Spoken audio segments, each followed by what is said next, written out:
Bonjour les amis, aujourd'hui mon thème d'aujourd'hui, Dieu recrute même en CDI. Et ce n'est pas humoristique du tout, c'est la vérité. Il suffit juste d'un instant, d'un engagement solennel et d'une attitude de cœur. Regardez le récit de la pêche miraculeuse. Jésus dit à Simon-Pierre qui est rentré bredouille de la pêche: avance ta barque plus loin dans les eaux profondes, puis toi et tes compagnons, jetez vos filets pour la pêche. Qu'est-ce qui se passe?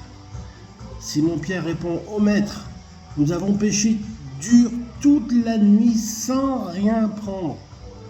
Mais si tu le dis, Seigneur, je lance les filets. Jacques, Jean, approchez, montez dans la barque, venez nous aider. Vite, impossible, nous sommes occupés, tout le monde n'a jamais vu autant de poissons. Et oui, c'est la pêche miraculeuse. Jésus dit: ça suffit, Simon-Pierre. Et Simon-Pierre lui répondit: éloigne-toi de moi, Seigneur, le péché est en moi. Jésus lui dit: n'aie pas de crainte, car tu pêcheras des hommes désormais. Amen. Dieu dans la peau d'un recruteur, d'un chasseur de tête, plutôt un chasseur de serviteurs, sauvé pour servir. Et pourquoi pas toi, mon ami? En effet, Dieu est amené à recruter parce qu'il manque d'ouvriers. Déjà, il y a plus de 2000 ans, Jésus l'avait constaté, lui le pionnier des missionnaires. La moisson est grande, mais il y a peu d'ouvriers. Priez donc le maître de la moisson d'envoyer des ouvriers dans sa moisson. Luc 10, verset 2. Elle donne envie cette annonce, n'est-ce pas? Qu'en pensez-vous, mes amis? Une mission parfaitement accomplie par Jésus que son Père lui avait confiée il y a 2000 ans.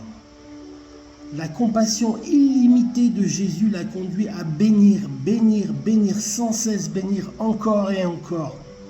Une mission transmise par Jésus à nous, ses disciples. Ce mandat confié à nous, ses disciples, on le connaît par cœur. Et même si on sait que Jésus nous a dit: allez, faites, baptisez, Matthieu 28, 20, ce n'est pas pour autant qu'on répond présent. Même si sa fiche de poste est parfaitement claire et qu'on a toutes les compétences requises. Amen. Toutes, oui, c'est écrit, Jésus leur donna toute puissance, leur donna sa puissance et son autorité. Alors on doit avoir la même compassion que Jésus, avoir le même ministère que lui. Je suis certain que Jésus connaissait les questions qui allaient se bousculer dans nos têtes, dans notre esprit. C'est pourquoi il nous a recommandé de marcher dans ses traces, Jean 2,6, d'être ses ambassadeurs, 2 Corinthiens 5, 20, d'être ses imitateurs, 1 Jean 4, 17. Il n'a de place, la barre est un peu haute là, Jésus, tu m'en demandes trop. Mais non, Jésus leur a répondu en parlant de la vigne. Jésus a dit: je suis le cep. Jésus est le cep. Vous êtes les sarments. Celui qui demeure en moi, Jésus a dit: celui qui demeure en moi et en qui je demeure porte beaucoup de fruits, car sans moi, vous ne pouvez rien faire. Jean 15, 5. N'êtes-vous pas plus confiant pour envoyer votre dossier de candidature à Dieu maintenant?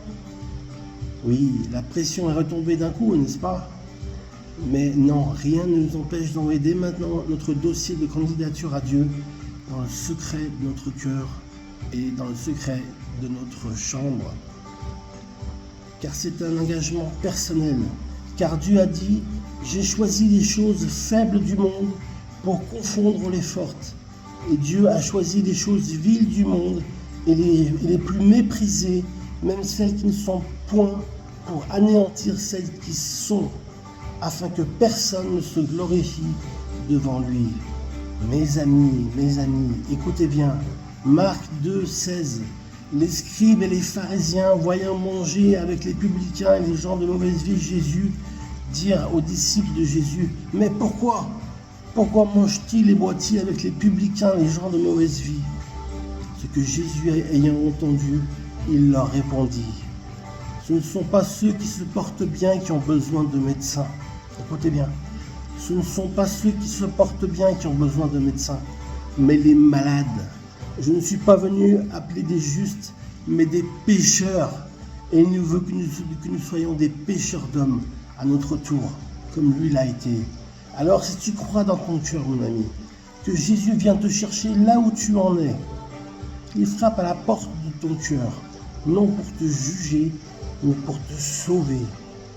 Il t'appelle par ton prénom, alors que l'ennemi de nos âmes, Satan, nomme le péché que tu viens de commettre. Il ne sait pas que cela est, d'ailleurs, il nomme ton péché pour t'abaisser et te condamner. Mais Jésus, je terminerai par cela, Jésus te nomme par ton prénom. Et je terminerai par cela parce qu'il t'aime et qu'il t'a désiré, qu'il t'a voulu, qu'il t'a appelé, qu'il t'a justifié, qu'il t'a glorifié et qu'il t'attend là où tu en es. Je terminerai par Romains 6, 23. Mon ami, car le salaire du péché, c'est la mort.